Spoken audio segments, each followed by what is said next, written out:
Hi everybody, welcome to what's going to be a quick lecture on Chapter 2 from the Fullan textbook, which looks at the 8 forces for leaders of change. Obviously, this chapter is going to be about the 8 forces for leaders of change. It's what the chapter's called. So we're going to look at each one of them, talk about them a little bit. What I want to stress about this chapter, though, is this really looks at the work that Fullan has done on change knowledge. This is basically, a combination of all the published articles that he's written on how to make changes, what change looks like, what change is. So this is going to be interesting for you to look at it because it's going to show these different forces for change. And it advances really the work on what change knowledge is and what it's supposed to look like. I think this is a good chapter, and I think some of it's going to be pertinent to you and some of it might not. Change knowledge is understanding and insight about the process of change and the key drivers that make for successful change in practice. I would argue that the most important change is people. Your human capital really is what advances change in schools and in systems because they can make use of whatever other capital the school system has. Change doesn't guarantee success, but not having it ensures that there will be failure. So here are the 8 forces for leaders of change. Like I said, this was a very quick chapter. If you've downloaded the PowerPoints, you know that. But we're going to talk about engaging people's moral purposes, building capacity, understanding the change process, developing cultures for learning, developing cultures of evaluation, focusing on leadership for change, fostering coherence making, and cultivating tri-level development. So, in engaging people's moral purposes, moral purpose in educational change is how you improve society, improve educational systems, so you improve citizens, and then in theory they come back and it creates a cyclical notion. Society grows, society develops, everybody wins. If you can raise the bar and close the gap for the disadvantaged, that's key. They say that even if you can't eliminate the gap, you can at least reduce it.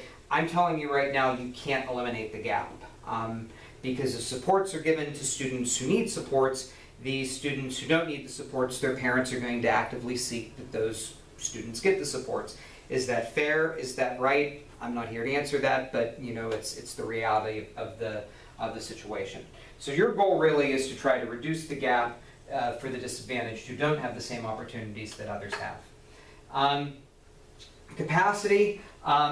The thing that I think is key with capacity, and I note this down here, is that capacity needs to stay even if the people do not. Systems need to be in place so that even if a superintendent leaves, a principal leaves, a teacher leaves, people and personnel change all the time. If something happens and something changes, this can increase power, move the system forward, and that helps you build capacity.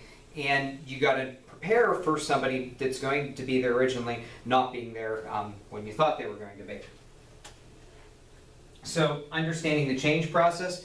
Change requires energy, ideas, commitment, and ownership of everybody who's implementing improvements. Urgency of situations doesn't allow for long-term ownership development, and I find that to be an issue in urban school reform.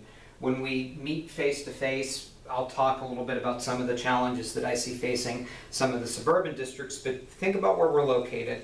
In some of the suburban districts that are getting an influx of different populations that they weren't used to before. And they had a structure in place to sustain a certain population, and then as another population comes in, it's new needs, new senses of urgency that change what the initiative should be. In urban school reform, you're not going to please everybody. There's so many pressures, so many mandates, so many challenges, and you as an instructional leader in your building or in your district, you have to be aware that those challenges are there, and that's going to create more problems than you know what to deal with. So, developing cultures for learning. Basically, this is the idea that people learn from each other. It's a collective commitment. This is what Dufour and Marzano are going to stress in their book. Their book is very focused on professional learning communities. This is basically what this means. The school's learning, the teachers are learning, everybody's learning. There's capacity in the building. Schools and communities learn from each other. In they really do share and help and collaborate with each other. Once again, this is a challenge in this state that you need to be aware of. With all of the districts, think to yourself how many districts actually are friendly with each other and cooperate to improve learning. With the level of competition and using things like state report cards, that's kind of difficult because you don't want to help your neighbor do better than you if it makes you look worse. But how do you do that? How do you collaborate? So how can you reform your district and help other districts reform too? One of the problems with 500 plus school districts that I don't know how you fix. So cultures for evaluation, and this doesn't necessarily mean, teacher evaluation. This is evaluating whether something is working or not working. You need to be able to sort out the promising ideas from the not so promising ideas and deepen the meaning of what's learned in school. If there's a system that's not working, then that system needs to be taken away and replaced with something else. You can't scare people off, and you need to help people show that you're looking at the programs and not the people, but we're in a human profession, so it is much easier said than done. This is a challenge of all school systems, no matter how good or how poorly performing they are. You have to be focused on leadership for change. I actually took a class in my doctoral program that was called Leadership for Change. This is really this notion of capacity to develop leadership on an ongoing basis. My work, my research right now is on succession planning, and it's really how do districts develop future leaders or in the form of leaders in their own positions. I believe wholeheartedly in succession planning. I really am looking at it as people become principals, because you as a principal, if you're a principal, really need to have eyes on people in your building that could be potential principals. Nobody wants this job. It's a job that people do not want in education. When people have principal certification, they have more choice than somebody who's a teacher in a lot of states. Maybe not so much in Oklahoma, but across the United States that's true.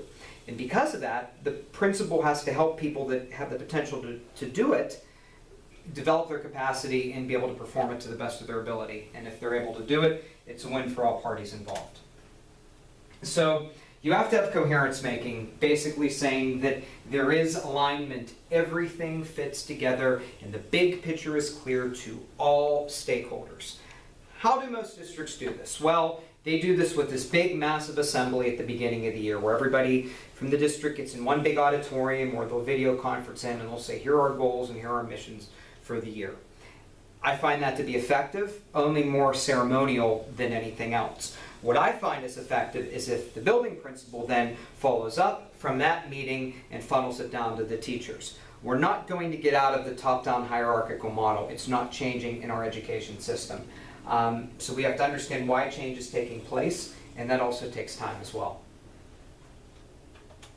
So then this is that idea that we said in the previous chapter, the school and the community and the state being on the same page, the district making sure all schools are on the same page, and that the organizations and the systems are what changes and evolves over time.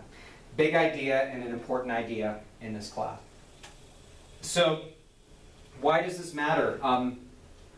Fullan is going to stress that understanding this knowledge is critical for success in being able to change systems and being comfortable in changing them really is what makes things work.